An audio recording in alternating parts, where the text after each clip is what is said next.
अस्सलामु अलैकुम वरहमतुल्लाह नहमदुहु व नुसल्ली अला रसूलिहिल करीम अम्मा बादु फ़अऊज़ु बिल्लाहि मिनश शैतानिर रजीम बिस्मिल्लाहिर रहमानिर रहीम।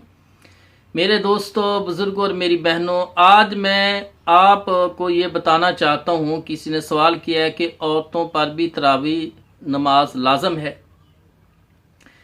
मेरी बहनों, बात ये है कि तरावी की नमाज जो है और तहज्जुद की नमाज एक ही नमाज के दो नाम हैं।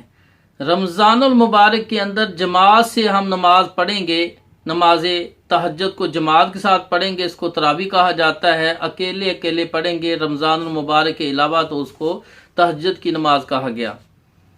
तो रसूलुल्लाह सल्लल्लाहु अलैहि वसल्लम ने फरमाया, सही बुखारी और मुस्लिम में हदीस है कि अल्लाह के रसूल फरमाते हैं, मन कामा रमज़ाना ईमान व इहतिसाबा गुफिरा लहू मा तकद्दम मिन ज़ंबी। जिसने ईमान की हालत में सवाब की नीयत से रमज़ानुल मुबारक का क़याम किया, गुफिरा लहू मा तकद्दम मिन ज़ंबी, उसके पिछले सारे गुनाह माफ़ हो जाते हैं। जिसने भी क़याम किया, मर्द ने किया या औरत ने किया, तो दोनों के लिए उतना ही ज़रूरी है। जिस तरह मर्दों के लिए ज़रूरी है तरावी पढ़नी, इसी तरह औरतों के लिए भी ज़रूरी है। यानी ये सुन्नत मोक़दा है। अल्लाह के रसूल सल्लल्लाहु अलैहि वसल्लम ने सारी ज़िंदगी पढ़ी है नमाज। ये इसको तहज्जुद की नमाज कह लें या तरावी की, सारी ज़िंदगी आपने पढ़ी है, सुन्नत मोक़दा है। तो ये हुक्म के लिहाज से अलग है कि औरतों पर उतनी सख्ती नहीं है जमात के साथ मस्जिद में आकर पढ़ें जितनी मर्दों के लिए है। उतना कुछ रुखसत औरतों के लिए इस लिहाज से, लेकिन पढ़नी उनके लिए भी उतना ही हुक्म उनके लिए है जितना मर्दों के लिए है। वो घर के अंदर अकेली भी पढ़ सकती हैं। बेहतर है कि जमात से पढ़ेंगी तो 27 दर्जे ज़्यादा सवाब मिलेगा। उम्मे वरका रज़ी अल्लाह ताला अन्हा को अल्लाह के रसूल सल्लल्लाहु अलैहि वसल्लम ने हुक्म दिया कि वो औरतों की इमामत कराएं।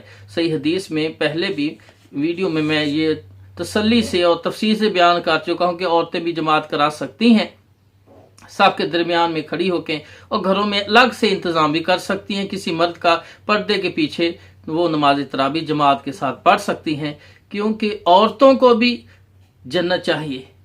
औरतों को भी जन्नत चाहिए, वो भी चाहती है हमारे गुनाह माफ़ हो जाएं। और रमज़ान मुबारक का जो महीना है, इसमें ख़ास पैकेज जो आया है, तो इससे औरतों को भी फ़ायदा उठाना चाहिए, मर्दों को भी उठाना चाहिए। तो दोनों के लिए एक ही हुक्म है तरावी की नमाज़ पढ़ने में, क्योंकि औरतों ने भी नबी पाक सल्लल्लाहु अलैहि वसल्लम की सुन्नत पर अमल करना है। तो वो अकेली पढ़ें, जमात से पढ़ें या मर्दों के साथ जमात के साथ पढ़ें। कितनी अहादीस है कि फ़र्ज नमाज जो है अल्लाह के रसूल सुन के पीछे औरतें पढ़ती थी। सही बुखारी मुस्लिम और इमाम मालिक में हज़रत आयशा रज़ी अल्लाह ताला अन्हा फरमाती हैं कि औरतें फजर की नमाज के लिए नबी पाक के पीछे आती और चादरों में लिपटी होती, अंधेरी की वजह से पहचानी नहीं जाती थी। और बाज़ हदीसों में मुस्नद अहमद वगैरह में है कि अल्लाह के रसूल सल्लल्लाहु अलैहि वसल्लम ने उन्हें हुक्म दिया था कि वो मर्दों से पहले रुकू और सजदा से सजदे सर ना उठाएं। यानी थोड़ा सा पर्दे का एहतमाम। नबी पाक के सामने आपके पीछे पहले मर्दों की सफ़ें, फिर बच्चों की, फिर औरतों की होती थी। तो अगर जिस तरह हज़रत आयशा सिद्दीक़ा रज़ियल्लाहु अन्हा फरमाया कि अल्लाह के रसूल सल्लल्लाहु अलैहि वसल्लम को आज इस बात का इल्म हो जाता कि जिस तरह औरतों ने खुशबू लगा के तो इस तरह करके मस्जिद में आना शुरू कर दिया है, मेकअप करके, बहुत ही खूबसूरत लिबास पहन के, तो अल्लाह के रसूल ने मना कर देते। लेकिन क़यामत तक औरतों का मस्जिद में आना मना नहीं है। बाकी शरीयत में मनसूख था, लेकिन रसूलुल्लाह सल्लल्लाहु अलैहि वसल्लम की शरीयत में क़यामत तक इसकी इजाज़त है। तो तरावी औरतों के लिए भी ज़रूरी है। वो घर में अकेली भी पढ़ सकती हैं, जमात से पढ़ेंगी ज़्यादा सवाब, मस्जिद में आके पढ़ेंगी उससे भी ज़्यादा सवाब है। तो अल्लाह ताला से दुआ है कि अल्लाह हम सब को इस मुबारक महीने में इसकी फजीलत हासिल करने की, इसका सवाब हासिल करने सबको तौफीक अता फरमाए, औरतों को भी मर्दों को भी। वाखिर दावाना अनिल हम्दुलिल्लाहि रब्बिल आलमीन।